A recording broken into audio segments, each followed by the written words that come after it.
Bog svima. Bog svima. Evo me sa princom Adevalom Šunikijem. Tako je. Nigerijcem koji je stigao u Hrvatsku još 2011. godine. I on stvarno ima toliko puno priča iza sebe da se nadam da će nam stati u ovo kratko vrijeme. Jako puno.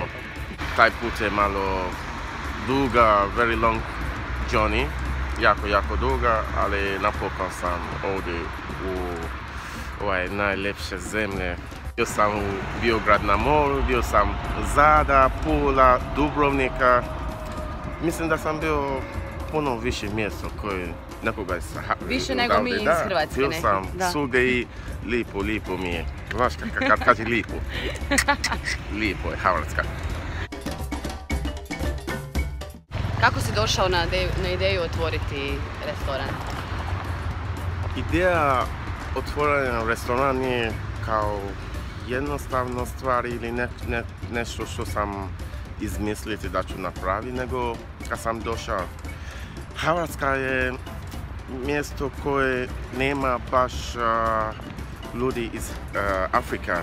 Zato smo zbog kulture, zbog ljubavi prema hrana, zbog ljubav prema kultura, želimo da hrvatski državljani, lokalni ljudi isto ukusi hrana iz Afrika. Ovdje sam vidio da puno ljudi su otvoreno, oni vole Afrikanci, oni su otišli u Afriku, volontiranje, neki su rekli da oni će preseliti u Afriku. Sam mislim, mogu ja napraviti neki mali Afrika odavde. Znaš, vi ćete vidjeti naš restoran, mali Afrika, imamo sve puno stvari koje ćete osjećati kao Afrika. Sa hrana, sa bubljeve i za sve okolo mali Afrika u Zagrebu. Još ćemo se malo prošetati pa onda idemo kušati Afriku. Ok. Ako idem odavde, sve će biti isti. Onda smo to 1, 2, 3, 4, 5 osoba zajedno osnovao Društvo Afrikanaca u Hrvatskoj.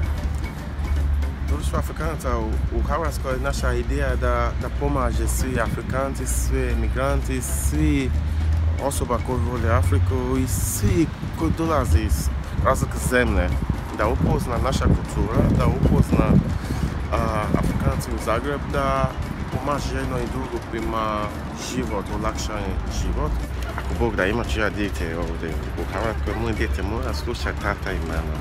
Mora, jer kad sluša tata i mama, u tvojoj budućnosti neću samo čekati dok mama ti će sam. Oni su ogradili moja mama, hvala mama i tata, oni su mi ogradili život, oni su mi naučili. A mama je princa naučila i kuhati, pa hoćemo ići malo probati te specijalitete afričke. Ogladnili smo od šetnje. Ajmo, moramo jesti. To je banana koja ne može jesti sirov, nikako.